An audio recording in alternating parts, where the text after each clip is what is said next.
The Greek Way to Western Civilization by Edith Hamilton, 1948. 500 years before Christ, this book begins. In a little town on the far western border of the settled and civilized world, a strange new power was at work. It was work on the gestation of civilization as we know it. In a sense, it was a miracle, and remains a miracle.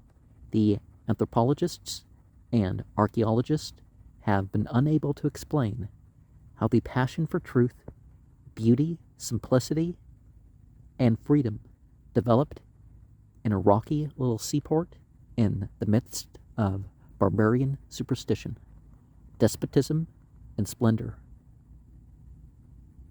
We could say the same about any development in our age, right?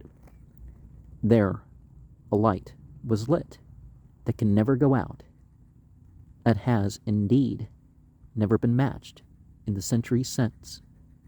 For in those brief centuries, which reached their summit in the few years of the great age of Pericles, literature, science, philosophy, art, democracy, religion, the main achievements of the modern world, developed almost overnight, full-blown in many cases, and as perfect as they could ever be. While as far as the secular world is concerned, Edith Hamilton has illumined it for us with a spirit similar to its own, a complete sympathy and identification, and in a style that is an echo of the Greek grace, clarity, simplicity, and warmth. Well, what about those first 4 centuries Al-Hijra? The author brings that sunny period and its heroes to life. We dine and talk with Socrates, go hunting with Xenophon, and share with him the amazing retreat of the 10,000. Listen to the orations of Pericles, and watch the profound dramas of Aeschylus, Sophocles, Euripides. Her analogies are cogent. Aeschylus is compared to Shakespeare, Sophocles to Milton. Her searching and unconventional mind can compare Pindar with Kipling, Aristophanes with W.S. Gilbert, and brushing aside the dusty veils of scholarship, see the classics as contemporary. And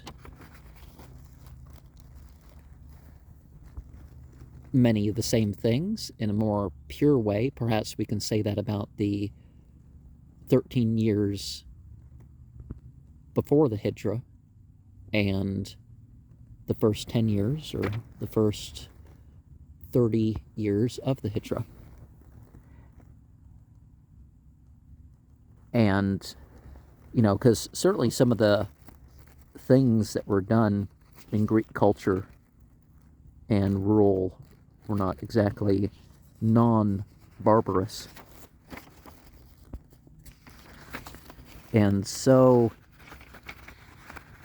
we have East and West, mind and spirit, the way of the East and the West in art, the Greek way of writing, Pindar, the last aristocrat, the Athenians as Plato saw them, Aristophanes and the old comedy, Herodotus, the first sightseer,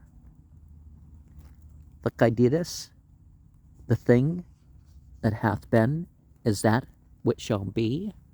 Some of the pronunciations are not the same as the Greek pronunciation.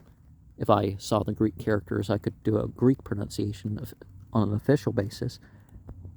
Xenophon, the ordinary Athenian gentleman, the idea of tragedy, Aeschylus, the first dramatist, Sophocles, quintessence of the Greek, Euripides, the modern mind, the religion of the Greeks, the way of the Greeks, the way of the modern world, and references. So chapter 15 is probably going to be the most relevant one for this channel, right?